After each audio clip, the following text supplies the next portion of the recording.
Hello, welcome to FPL Mate, your best mate for Fantasy Premier League content. How are you guys doing? It is Sunday, and the Game Week 2 fixtures have finished. Liverpool just completing that game. Liverpool look good, man. Honestly, I was a bit worried about Liverpool, how long it would take for them to get back into the flow under the new manager, but Slot he's coming up with the answers. I don't know how, but it's working. It's working well. Salah looks, red hot form. Jota looks really, really good as well. Trent's doing Trent things all over again, which is really nice to see as well. And how about yesterday's fixture? Did anyone go for the triple captain on Haaland? If so, let me know, because you guys absolutely smashed it. Fair play, guys. Fair play. No, I rated it. I didn't quite have the bottle to go for it myself, but for those of you who went for it, honestly, fair play. Hats off. If I had a hat, I would take it off to you. Well played, guys. Well played. But, guys, I think I'm going to make some of you who maybe had a weaker week this week, feel a little bit better about your scores. And then we're going to talk about how we can kind of resolve some of the issues that we clearly have. Because there are some issues that have kind of come out the woodworks over the last couple of game weeks. And I think it's well worth talking about. As well as we're going to be answering all of your questions. We're going to be talking about price changes, because there is going to be some price changes that may force some early transfers, just like last week with that Kwanzaa kind of situation. Going to be a similar situation this week, I think, with some certain players who will be dropping in price fairly early during the week. So we've got to talk about that as well. But I promised you I was going to make you feel better about your scores, and that's exactly what we're going to do. So, yep, the big reveal. It's not the best score for me. I'm going to be honest, not the best score for me. There are some clear issues in my squad that I need to fix. But there's other situations where it is just a case of bad luck, and we're going to go through how and why. But first of all, let me talk through the actual issues in my squad right now and how I'd look to address it, because I definitely think we can address some things. Going into Game Week 2, I was confident. I thought my team looked very, very strong for this game week. There was a lot of very good players with very good fixtures, and I thought we were on for a fairly good score this week. It didn't happen. Obviously, I'm sure a lot of you guys outscored me this week, and fair play to you guys. Absolutely. Lee Waitan with the super chat says, Chelsea fixture's good. Is Jackson a valid option? I would hold fire on Jackson for now, just because I'm a little bit worried about João Felix and Nkunku taking some minutes from him in the forward position. I don't think it's a guarantee that, Jackson starts every week, but certainly there's going to be a certain amount of rotation there. So I'm not quite convinced on Jackson yet. And honestly, I'm not convinced that the fixtures are amazing anyway, to be honest. I look at some of these fixtures. Chelsea at home, is that a good fixture? Yes, it's green on the app. Palace have been pretty weak defensively so far, so maybe that's an okay fixture. But after that, I look at Bournemouth away, West Ham away. Both of these teams, actually look pretty decent so far this season, actually looking fairly good. So, particularly with them being away fixtures, I wouldn't say the next 3, even 4 fixtures. Brighton done very well so far this season as well. I wouldn't say they're amazing fixtures. I would say they're middling fixtures. They're kind of average fixtures. So there's nothing crazy good in there. If Bournemouth and West Ham were maybe home fixtures, I might be speaking a little bit differently. But the fact that they're away do worry me just a little bit there. Oliver says, Nkunku and Barco out fast, and who else in? 6.5 million mid. I don't think you need to sell Barco unless you are desperate for a 4 million defender, a new 4 million defender to sit on your bench. I don't know why that would be. If you have the players to play and you would just be benching your Barco replacement anyway, seems like a bit of a waste of a transfer. So just let Barco rot on that bench. In terms of 6.5 million midfielders, we are actually going to go through them. So I'll hold fire on that one. We'll be with you shortly. Dan the Legend, thank you very much for becoming a member of the channel. And Freddie has put in the chat here as well. Mikalenko to Concert or Porro to Gvardiol, or just play Porro. It's a difficult one, isn't it, this week against Newcastle for Porro? I think Porro does have enough attacking impetus that you can afford to play him. I don't think it requires a transfer there. Mikalenko to Concert is interestingly, I'm not I'm not convinced by Aston Villa yet. I'd like to see a bit more from them before investing in their defenders. Mykolenko is a player who I would be looking at removing from my team, though, so maybe we can find a little replacement there. But I think you could just play Porro, rather than making a transfer. I think you can afford to play Porro. I wouldn't rush into anything else there. But anyway, having a look at my team. So, first of all, a couple of things that are genuine issues in my team. Double Crystal Palace defense is not good. It's not good. And, I'm very much of the opinion that you shouldn't rush into transfers early on in the season. You stick with your initial decisions unless something has changed. And something has changed at Crystal Palace. There are apparently some internal problems. They're a team who are making a lot of sales. They haven't got the right defenders in that they want to take forward. They're looking to sign a new centre-back. That still hasn't been done yet. Anderson has just left. So things have changed quite quickly in 2 game weeks for Crystal Palace, whereby the double Crystal Palace defence I don't think it was ever a good idea in practice. I think more I like the players individually. I like Henderson as the best 4.5 million goalkeeper. It turns out probably isn't really any good 4.5 million goalkeepers from what we've seen so far. Maybe Areola would have something to say about that, but not really a place I'd like to invest personally. Daniel Munoz, he was brought in for his attacking attributes, but that hasn't quite come to fruition yet so far this season. But nothing's changed on Munoz in attack from 2 game weeks data. However, the double up on the Crystal Palace defence and having that Henderson in goal, it's not really working. It's not really working. Chelsea up next. We've seen Chelsea just score a whole bunch of goals. That is something that I am going to have to resolve. I don't want 2 Crystal Palace defensive players moving forward.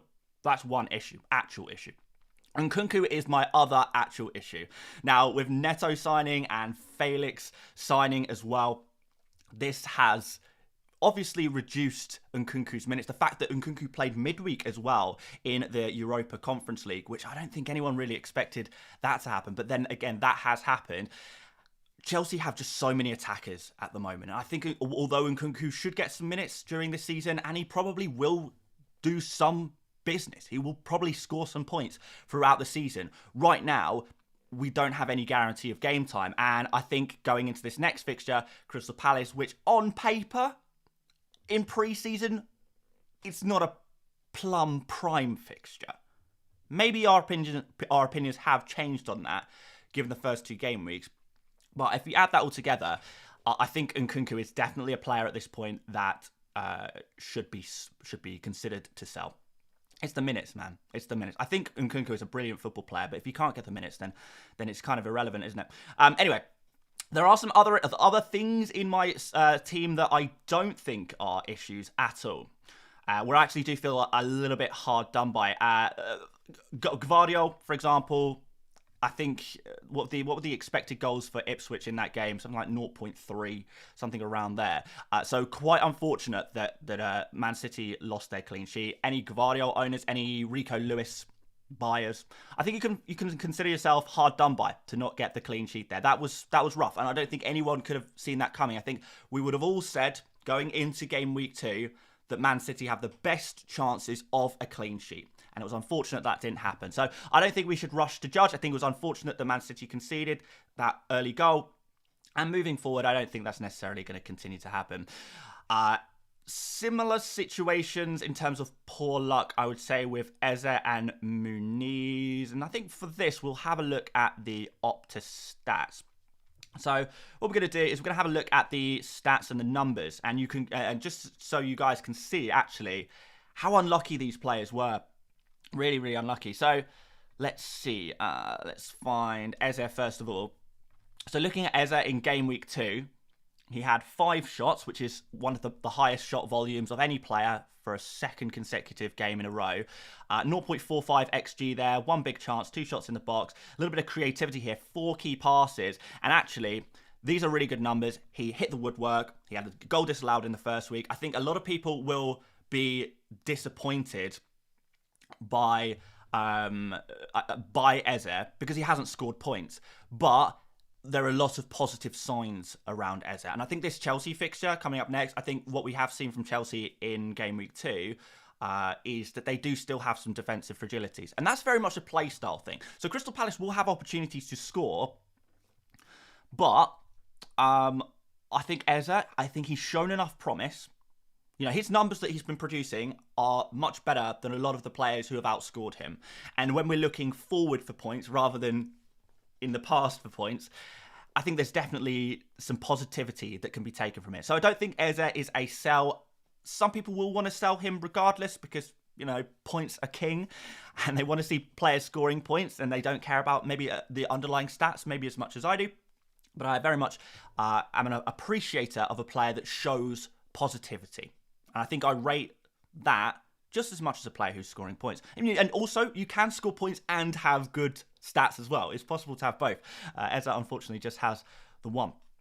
Looking at Muniz as well, another player really unlucky. 7 shots, all in the box in that game.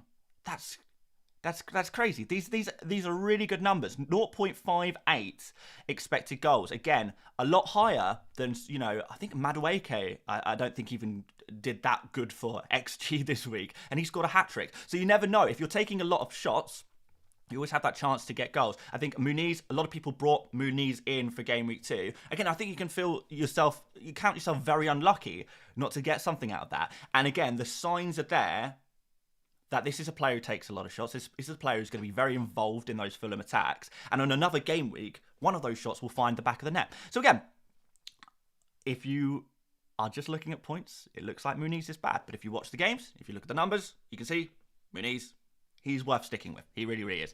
The other player is Isak, which is a bit more of an interesting one. So let's have a look at Isak. His numbers weren't amazing. I mean, he took 5 shots, but they were from pretty low XG chances. He did create a fairly good chance for Harvey Barnes, I believe it was. So I can see why people would be a little bit disappointed in Isak. And I think people can be disappointed in Newcastle in general. If we're talking about problem areas, if you've got a Newcastle defender in your team, you're probably a little bit worried there as well. Hall didn't even start. Burn with 2 goals conceded. You get a yellow card as well, I believe, in that game. I can't remember now. It was hours ago. But yeah, again, do we want to invest in Newcastle defenders? Well, we may have started the season with them, but their defensive numbers have been poor. They're conceding a lot of chances, and it seems to be a continuation of last season. So I think maybe you can be a bit worried, actually, if you are owning Newcastle defenders. In the same way as if you own Crystal Palace defenders, you may be a little bit worried there. So 2 defences that maybe we had high hopes for pre-season. But now the situation's changed. Maybe I'm being a little harsh on Newcastle. Maybe we haven't seen quite enough there. But with rotation, with uncertainty around which defenders are even going to be, at the club, or which defenders are going to be brought in before the transfer window, I guess we'll wait for the end of the week to find out more about that. But yeah, Isak has been disappointing. And I'm not going to come out here and say that he's had amazing numbers and he's been unlucky. You can maybe argue that he has been a bit unlucky, but yeah, not amazingly so. So Isak is an interesting one. I don't think he's a sell. I think we know how good he is as a player. I think historically Isak has done enough for us to say, okay, this is a good football player, right?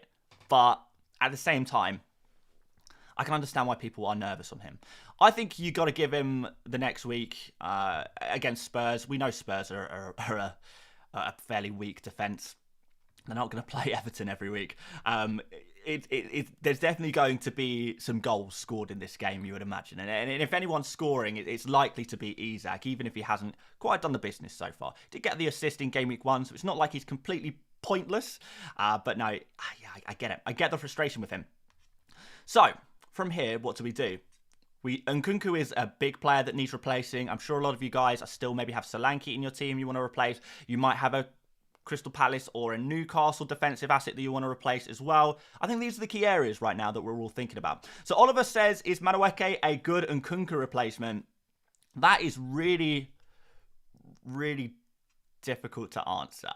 I think, selling Nkunku is probably a good idea. And Madueke obviously just scored a hat-trick, and that's going to be You know, it's going to turn some heads. No matter what I say here, there is going to be a lot of people bringing in Madueke based on that performance. Looking at his numbers, they were not insane. 0.54 XG and 3 goals from that. That is not something that's going to happen every week. But the shot volume was nice here. 6 shots, 5 in the box, 2 big chances. That is nice. For him to get 90 minutes was good as well. Is that going to happen every week? This is what I wonder. We've got Neto, who's more than capable of playing on that right wing. You know, Palmer can also play on that right wing in other games. On the left wing, no, Madueke doesn't play as much on the left wing. But again, there's competition there. Nkunku often on the left. We've got João Felix as well. He can play off the left. He can probably play off the right as well. I don't think... I think he's okay. I'm not going to say he's you know, the perfect Nkunku replacement, but he's not a player to be ignored. I would be worried about his minutes long term, and I'm worried if the performance can be replicated, because ultimately Wolves are in trouble. Wolves are in trouble, and I don't want to overreact to the Madueke hat trick quite yet. But yeah, if you want to go for him, fair enough. I'm not sure I would go there. But let's have a look at some midfielders then. People asking about price changes, by the way. We are going to be having a look at them. Don't you worry. So we're on the Fantasy Football Hub Opta Stats tool, by the way, guys. If you want to check out Fantasy Football Hub's tool set, you can get a subscription with 50% off right now.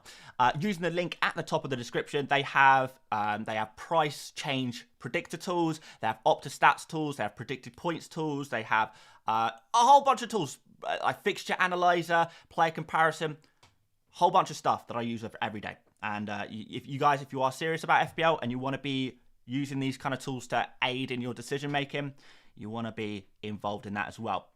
But looking through the players who so far this season have shown a lot of promise, well, first of all, Bruno Fernandes is another player people will be very concerned about, given that he hasn't scored any FPL points yet. He sits top for expected points so far this season. And that comes on account of having taken 7 shots so far, 2 big chances, 1.15 XG, and a decent amount of creativity there. 3 key passes so far this season. These are good numbers. These are good numbers, and these are numbers that show promise. Liverpool is the next fixture, though, so it might be a good hopping off point. But, again, there is promise there. I don't think you have to sell him. I do like Kaoru Mitoma. If you have the 0.1 million in the bank to upgrade to Mitoma, I think it can be considered. Maybe not this week, because Brighton play against Arsenal. And I think, yeah, people will be looking at Mitoma. People will be looking at João Pedro, who, by the way, yes, he got the goal, but he played the majority of the game playing pretty deep. Interesting. João Pedro is interesting. I think his minutes potential has gone up because he's playing very well, but he's playing in a very different role.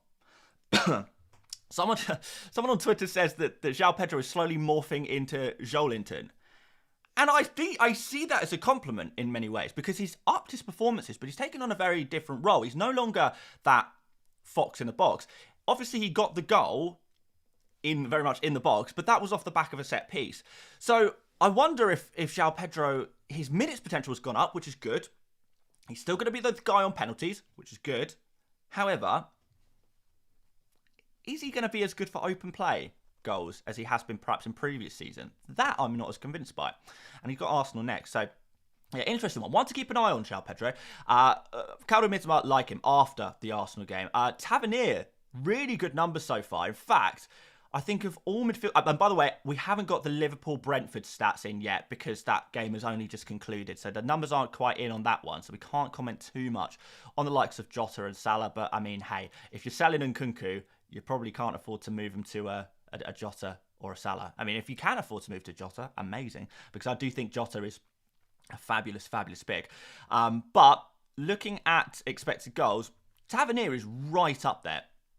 He really is, getting very much involved. Garnacho's up there as well, by the way. Souček is up there as well because of that huge chance he missed in game week 1. Heung-min Son, is Tavernier a player to consider? I wonder. I think ultimately, if we're looking to buy, let's go on points predictions. Actually, first of all, let's have a look at just some players in the kind of right price range. So if we go 7 million or less, top performing players, Garnacho you're probably not going to go for this game week, given the fixture is against Liverpool. Tavernier against Everton, I think, is an interesting differential, but I don't think we've got enough data to really consider that yet. Soucek, I think, has been maybe fortunate to have numbers this high, having watched the games. Mitoma is playing Arsenal next. Paqueta is the next player. Penalty taker. Could be interesting. Eberechi Eze is still really good numbers, some of the best numbers. Super unlucky to have not had an FPL return. I mean, no midfielder has taken more shots than Eze so far this season. Semenyo matches him. So maybe Semenyo is another interesting one that you could potentially go for. He's looked good so far and is scoring FPL points. So you've got double the confidence in him, I suppose. So maybe you could consider him against Everton next. Nice and cheap at 5.5. You can free up a bit of budget to maybe make an upgrade elsewhere. I think the players I would most be looking at would be Eze, Semenyo. Gibbs White, maybe. It could be considered. Tavernier as a differential, maybe. Let's go by expected points. Wouldn't go for Garnacho this week. Paqueta, maybe not as well. Smith Rowe is obviously got to be in that conversation a little bit as well. And I'd say that those are probably my favourite replacements at this moment. For if you need to make the move this week, that is. So here are some Nkunku replacements. Oh, and Jota as well. Sorry, let's if you can get to Jota, which I know is more difficult. But if you can do it, he's 7.5, isn't he? So a little bit more expensive. I mean, if we're throwing Jota in there, can we throw Gordon in there if you have the money in the bank? I mean, if you sold Solanke for like a Muniz last week, then you might actually have the money to do some of these other upgrades. And then upgrade just a little bit more on Nkunku. But, yeah, these are the players. These are the players I think look pretty decent. Some more than others. I'd say that Tavernier and Gibbs White are probably my two least favourite on this list. But the rest of them look golden. In terms of predicted points, in the same category, this is another great tool on this website, by the way. I cannot get enough of it. We'll go 7.5 or less midfielders between now and game week 6. Your highest predicted points belong to... Bailey. Bailey's another great shout. Didn't even mention him before. He's had tough fixtures so far, so he hasn't really exploded in those underlying numbers. But... if we just add Bailey and Rodgers to this list as well, because Rodgers has definitely passed the eye test. If you guys have been watching much Aston Villa so far this season, looks good. When he gets some better fixtures, i.e.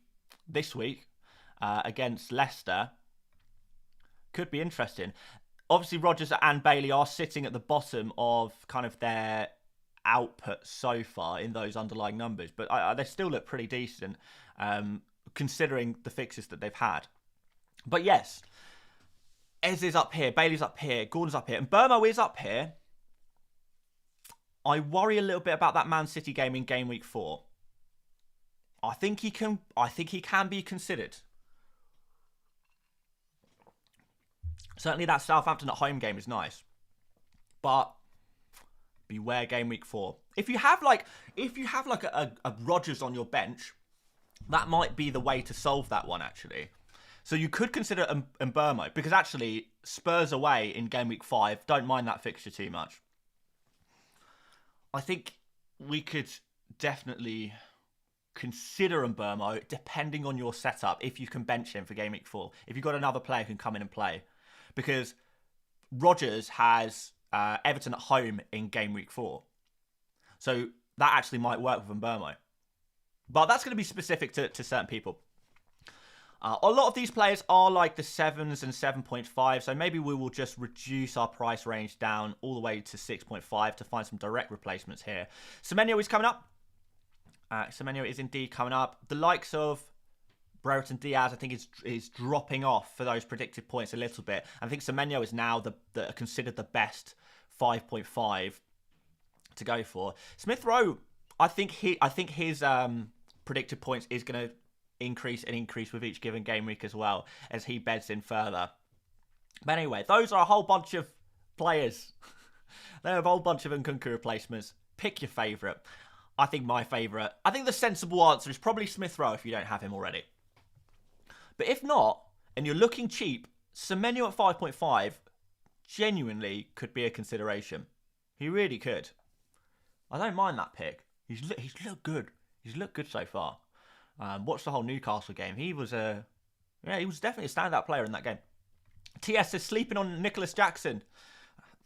Maybe. I think people have very mixed opinions on Nicholas Jackson. If you like him, then fair enough. I'm still worried about his minutes long term. I'm a little bit worried. A little bit. In terms of those West Ham assets, you could consider like a Kudus, but you're not worried about these fixtures. Can we even find him on the predicted points? Or is he too low? He's all the way down here. But Man City next. You're probably not going to buy a West Ham player with Man City next. Someone said Minter in the chat. Again, Arsenal next. So it's not really the transfer move you want to make now. Unless you're making a move in preparation for future game weeks and you're going to bench them this week. I wouldn't want a West Ham player against Man City. I wouldn't want a Brighton player against Arsenal. And I probably wouldn't want a Manchester United player against Liverpool either, to be honest. What about Savio? If you fancy taking a risk on Savio, he looks a decent player, doesn't he? Where did he come from? I know, obviously, he came from Girona. But, I mean, where did he come from? He looks amazing. I'm surprised, he wasn't on the radar more so for more people. Dan in the Super Chat says Pedro Porro for Trippier. I mean, Trippier's got to be sold. I'm not sure if now is the time to bring in Pedro Porro. I think actually a lot of people are looking at moving away from him at this moment. Trippier's 6 million, right? So could you not make a direct switch to an Arsenal defender perhaps? Or a Man City defender? Or even like a Robertson, you know? I think that's probably where I'd go. I'd go for either Gabriel, Gvardiol, or Robertson. Gvardiol, by the way, I know he hasn't lit things up so far. I mean, he got the clean sheet and the bonus point in Game Week 1. But in terms of attacking, he hasn't really lit up the Premier League so far this season. And that, I think, is a lot tied to the lack of Foden and Rodri. Those two players.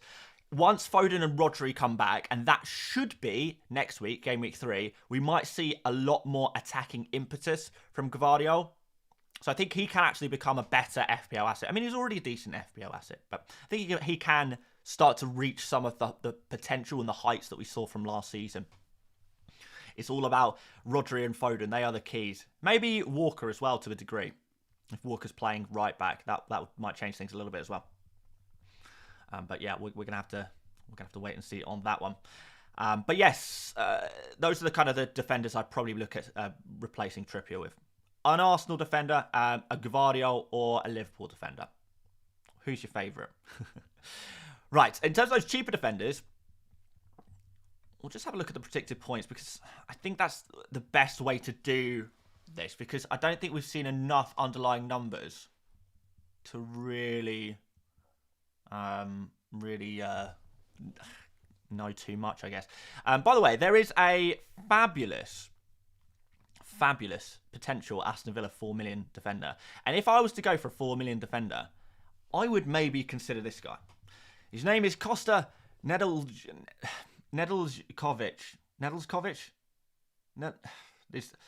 Hopefully he falls off the radar fairly quickly, so I don't have to keep trying to butcher his name. But Matty Cash injured for the second game week in a row. And this guy, he's only 18 years old. He was playing for Aston Villa all pre-season. And both games where Cash has been substituted off, we'll call him Costa. We'll use his first name. Costa has been subbed on both occasions. So I think Emery genuinely trusts this guy. The fixtures coming up are Leicester, Everton, Wolves and Ipswich. If Cash is out for a few weeks and you're looking for a 4 million defender to tide you over until wildcard, there could be a genuine opportunity here. Barco to Nedeljkovic? I don't know. Is there some potential there? It's risky, man. It's risky. But there is some potential there. And I did just want to flag him before we go any further. Casey in the chat, by the way, says, top 3K in the world after 2 weeks. Congratulations, Casey. Absolutely smashing it. I imagine you are one of the many Haaland triple captainers to reach these heights. But you're asking about selling Bruno. Bruno's underlying numbers are really good. Just be aware of that. He is a player who has been unlucky to not get something so far this season. So before you rush to sell him, just be aware of that. If you were to sell him, I think if you haven't got a Diogo Jota, I think that would be a good place to go, because even though you are removing a player who has showed a lot of promise, you'll be replacing him with another player who's shown a lot of promise as well. So yeah, it's an interesting one. It's an interesting one, Bruno. He's not a must-sell because of those fabulous numbers that he's putting up. But given the fixture, given your head will be turned by other players, you could consider it. I mean, if you've got like a little bit more money, could you maybe move to like a De Bruyne or a Foden? If you're willing to take a risk there, it's kind of up to you. But if you don't have any money in the bank, Jota would be the replacement. And unless you fancy Luis Diaz, could potentially go on a punt on Luis Diaz there, or downgrade even further, go to a Smith Rowe or a Semenyo, who look pretty hot right now. But I don't think it's a must sell. Anyway, back to the defenders, because I want to have a look at some 4.5 million defenders that we want to kind of consider. Now, I think given that Everton are just not performing, we can pretty much ignore them. In terms of fixtures, Aston Villa have them. Aston Villa have the best fixtures. If you're looking for clean sheets, often going by fixtures is the best way to do that. Now, I've not been convinced so far by Aston Villa's defence, and I certainly wasn't convinced last season by Aston Villa's defence. But that's not to say they're bad, and the fixtures are good. So, can definitely understand why some people are considering an Ezri Konsa. Nailed on Aston Villa defender. Not going to get you bonus points. Not going to get you many attacking contributions, if any. But for a 6-pointer, I think over the next 4 game weeks, probably good for two clean sheets in 4, which is not bad. Tim V in the super chat says, hi mate, Tim here, top 10k after game week 2. Tim, I know your game and you're a liar. Anyway, other defenders to potentially consider. I mean, Robinson is still on the cards. If you didn't go for Robinson last week, I think he's definitely still a player to consider if you're looking to replace a Palace or a Newcastle defender. It's difficult outside of that, isn't it? The 4.5s outside of Robinson. I mean, if we're looking for like players who have done well so far, like, out of the 4.5 defenders, who has actually really performed? Like, in terms of actual points. Let's go on actual points. Kilman, interestingly, is top there with his assists that he got. Masraoui obviously did well in game week 1. I can't believe that assist was given to him, by the way. It was an own goal. A couple of players have scored and assisted, but I think ultimately it's very difficult to predict when a lot of defenders will score. Like, certainly Kilman, Van der Ven, these are not defenders who are going to get assists every week. Masraoui may be a little bit more potential there, but he plays Liverpool next. You're not going to buy him. Come on, let's be honest. If you're looking for a new 4.5 million defender, you're not going to... Liverpool look great. You're not going to get Masraoui. Come on now. So, yeah, where do you go? I don't think we're quite ready for West Ham defenders. You're not going to pick a Manchester United defender. Spurs fixtures are about to turn a lot worse. Brighton are about to play against Arsenal. Yeah, I'm honestly not sure. There's not much. Maybe that just says Robinson and Konsa. Don't know. A few people asking about Bailey. Yeah, we spoke about Bailey a little bit earlier. Looks good. Looks like a fairly good pick. Like, the underlying numbers aren't quite there yet, but he's had tough fixtures, so I don't want to judge him too quickly. I would maybe just go for Rodgers, to be honest. They're tracking with similar numbers. I think Rodgers has looked really good. When you watch him play, he's looked really good. So I think to save 1.5 million, I think Rodgers steals a march on Bailey. I don't think there's too much point in spending that extra 1.5. I don't think you get too much more from the player. Anyone asking about replacements for Nkunku, we already covered that earlier on in the stream, so we're not going to go over it again, but this stream will go up as a video after. It'll go up as a VOD, so you can check out the discussion from earlier. But we pretty much landed on Smith Rowe as a replacement, potentially Rodgers, potentially, depending on how much money in the bank you have, Jota and Gordon, potentially. Mostly Jota, I would say. But anyway. So that's that covered. We've done midfielders, we've done defenders. Quick look at forwards and how well forwards have done so far this season. Just in case you do still have Solanke, he was the other player who a lot of you guys are looking at removing, if you still have him. Haaland, of course, with the best numbers. Welbeck in second, but I am worried about his minutes now that Rutter has joined the club. I mean, Welbeck, João Pedro and Rutter, they can't all play at once. Welbeck has been a good servant of the club, though, and he's done well so far. Just not sure I'd go there. Arsenal up next. Probably not going to do it. Cunha's interesting. Cunha is very interesting. Obviously, a top player. What are Wolves' fixtures like? I don't think I've actually had a look properly at Wolves' fixtures. So, Forest, Newcastle, Villa, Liverpool, Brentford. So, again, they're kind of average fixtures. Maybe below average, depending on how you look at it. That's by the way, that's not Cunha. Cunha looks like this. But Cunha's a good player and potential penalty taker as well. Could go for him. I like him. Leeway Tam with the super chat says thoughts on Livramento after Trippier exit. If Trippier goes, then Livramento is he's okay. It's just that Newcastle defence. Not good. Zenden says talk about Watkins. Watkins, if you have him, you keep him. 100%. The fixtures are too good. He had some very good opportunities against Arsenal. Super unlucky not to return in that game. In fact, I'd be interested to see actually what are Watkins' underlyings like. So he's only taken 2 shots. 8.6 XG. That's pretty decent.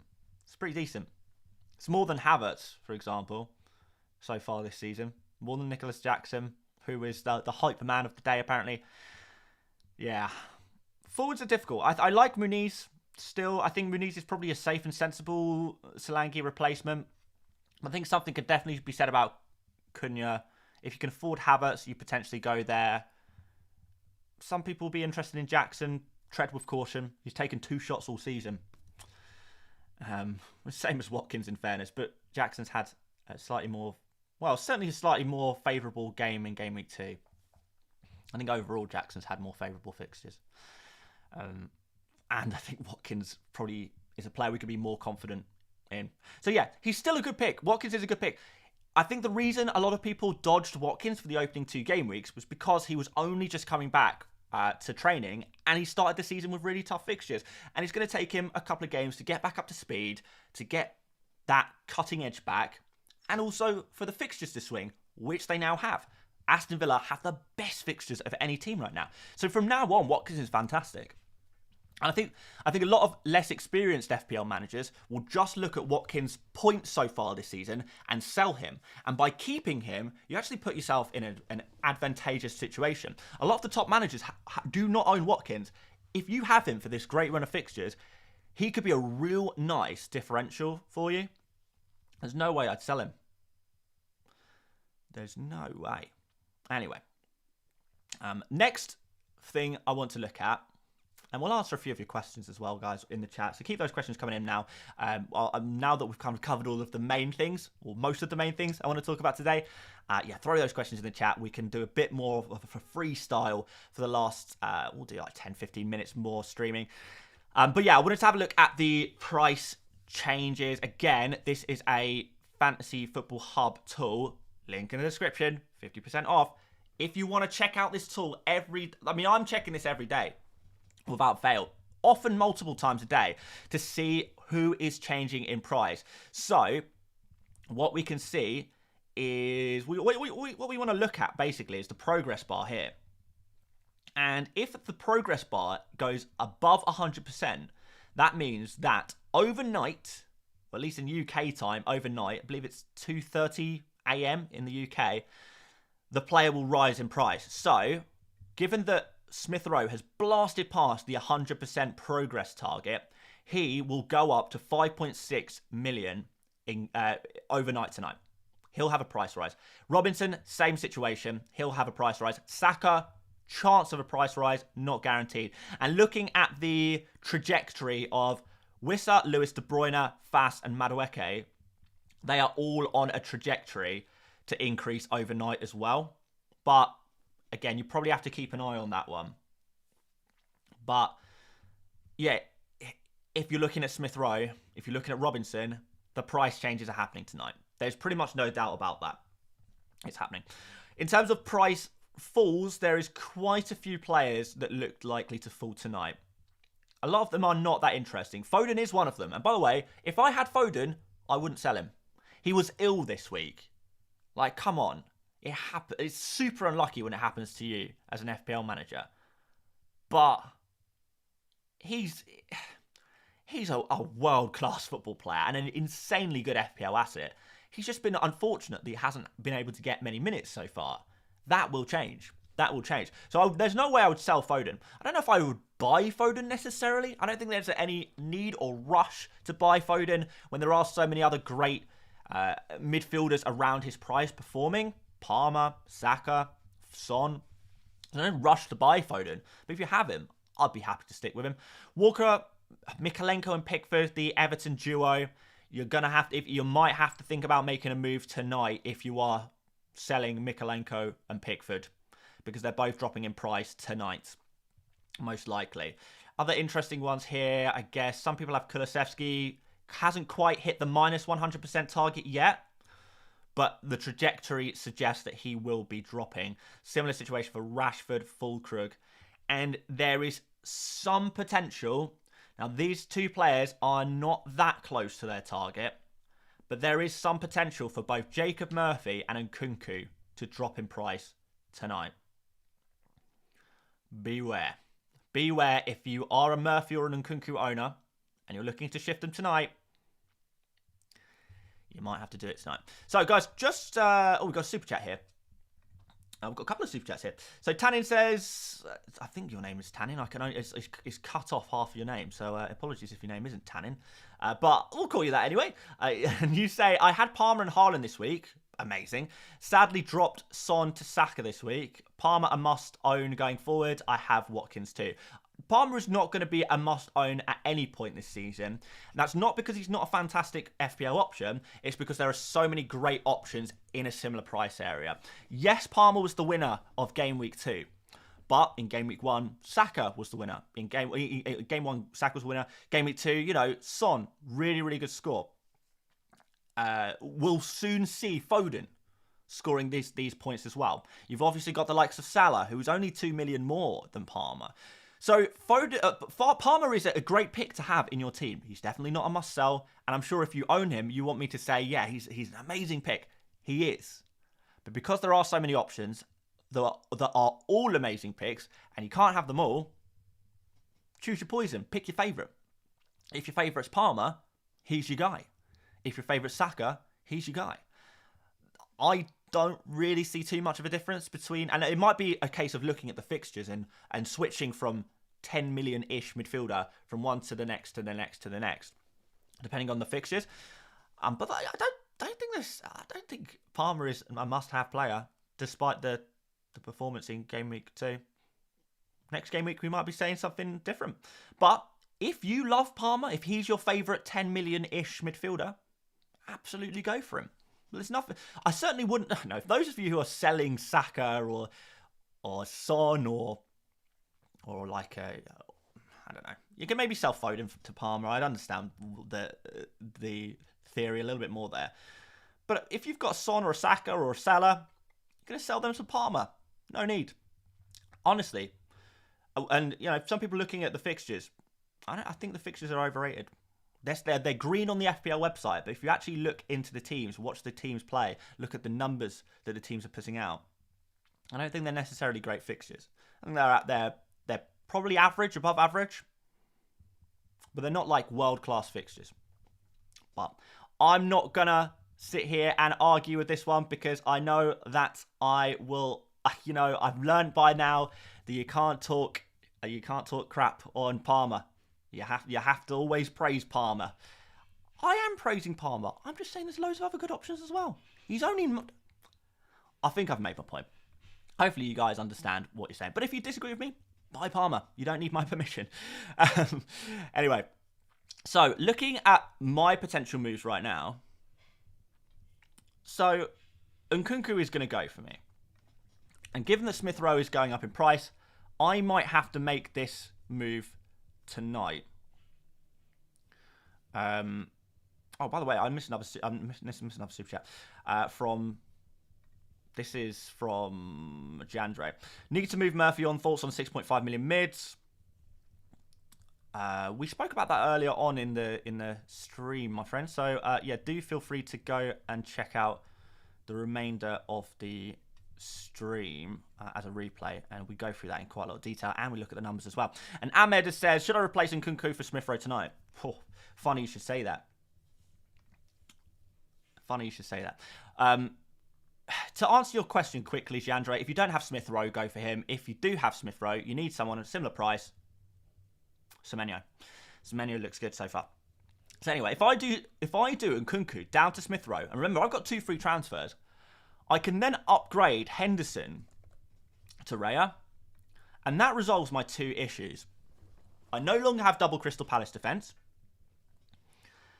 and then I also have a fantastic Smith Rowe against Ipswich, West Ham, which is okay, and Newcastle, which actually is looking more and more like a good fixture for an attacker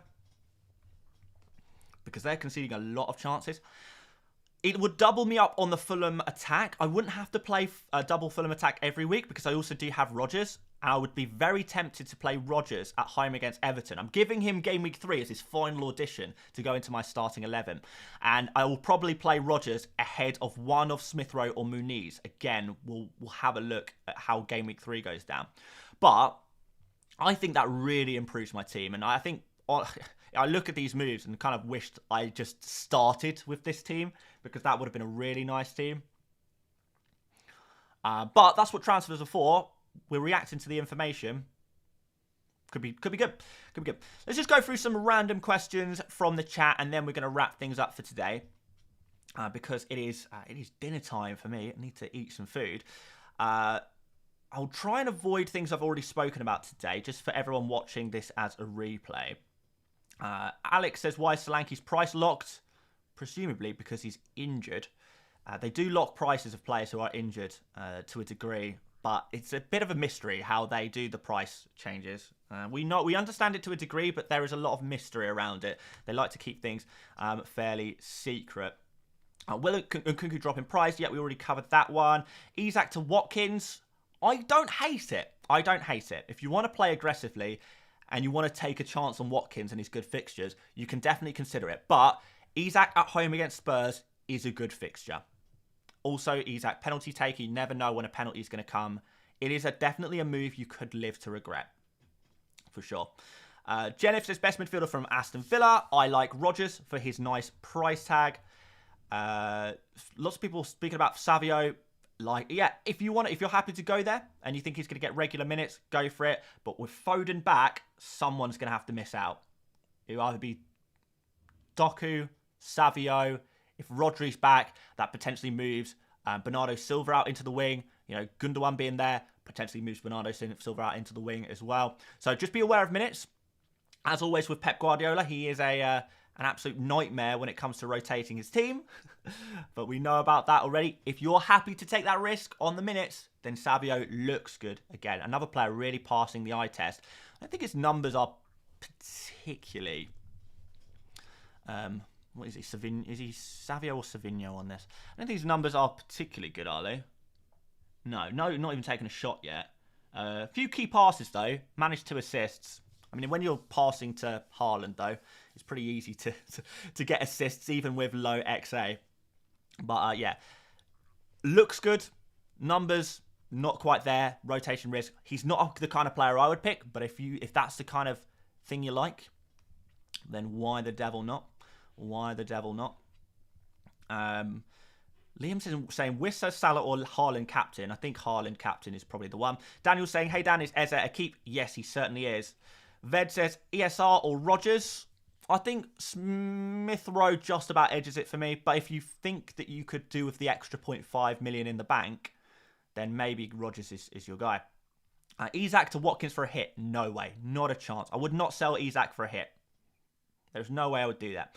Should I sell Mykolenko if he's on my bench? If you can sell Mykolenko for a useful player who you will play in game week 3, then yes. Mykolenko in general is a sell, but if you don't have to play him if you're not planning on playing him anyway, then you could probably just sit on your bench for a while. Of course, it depends if you have other priority transfer moves to make in your team. Thoughts on Gibbs White? Yeah, decent. Should I get rid of Jacob Murphy? I would certainly consider it. Saka versus Son. Should we have a look at the numbers compared? Let's have a look at the numbers compared. So let's just go. In fact, I'm going to refresh this page just so it clears my my history of selected players. So we'll go Saka, Son. We'll have a look at just the selected players. Who's putting up the better numbers? Son so far. Son does have worse fixtures coming up. I like Son for the Newcastle fixture, but not so much against Arsenal. But I like Saka against Spurs. But yeah, Son's numbers are better, I think, in general. If you want to go for one, I still think I'm edging towards Saka, but that might be my Arsenal bias showing through. There you go. Those are the two players combined. Compared. Nkunku to Diaz. Yeah, you could potentially do that. Thoughts on Cunha? Yeah, like him. I'd like to see his fixtures improve a little bit, but they're not too bad. They could be worse. Is transferring for Rico Lewis too risky? I think if you were going to get Rico Lewis, the time to do it was last game week. Not sure I would go for him now. Lethabo says, do you prefer stats over eye test? I do prefer stats, but I definitely recognise that there's certain things that stats can't tell you. And I think it's important to watch the games as well and try and identify things with your eyes. But no, stats are certainly very, very useful. What to do with Wood? I think you're good to keep him for now. Will Watkins drop in price? Let's see. Because you can just search by player as well here. Watkins is likely to drop in price tomorrow. I still wouldn't sell him. I would still keep him. We'll leave price change predictions on screen. A few more questions. Is Vandenberg good solution for only 4 million? Potentially. But I like the Aston Villa guy a little bit more. I think it's difficult to say. We've not seen Vandenberg play yet for Brentford. Given the amount of money they paid for him, though, they might play him every game week. I don't know. Wait and see on that one. Not enough evidence.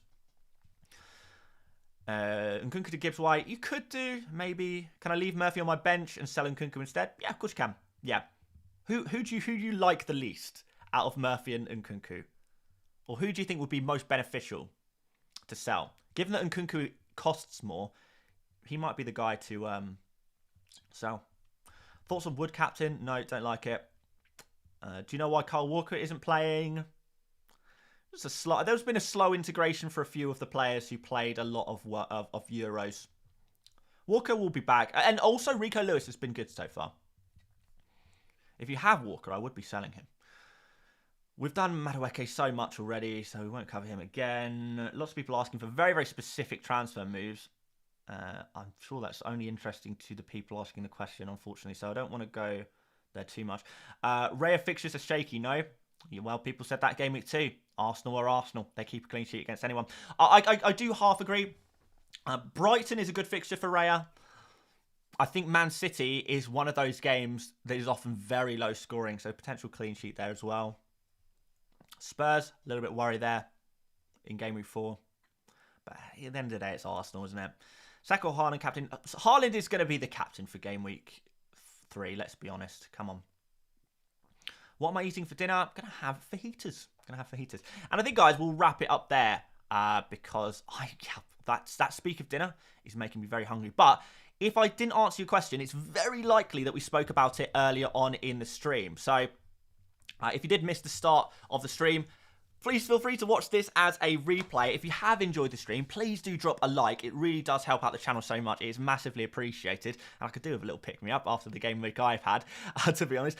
Subscribe as well. We're going to be back probably... The next video is probably not going to be Tuesday now, because a lot of people have been asking about buy, sell, keep, avoid. I think I found a way to bring it back, combining it with the tier list videos. I think the tier list videos will go, and we're going to do a buy, sell, keep, avoid, a new and improved buy, sell, keep, avoid, that I really think this concept is going to work. I think it's going to work. So, it's going to take me a couple of days to make this video. It'll be out on Tuesday. There'll also be a podcast on the Stick to FPL channels on Tuesday as well. But until then, yeah, it's going to be Tuesday next time we have some content. Just the nature of the beast. But aside from that, all the rest of the content in Game Week 3 will be as normal. We'll be hearing from the experts, etc., etc. But yes, like, subscribe. Thank you, guys. I need to go and get myself some food. Appreciate you all for joining me today. Enjoy the rest of the weekend, what's left of it, and I will see you later, mates. Bye-bye.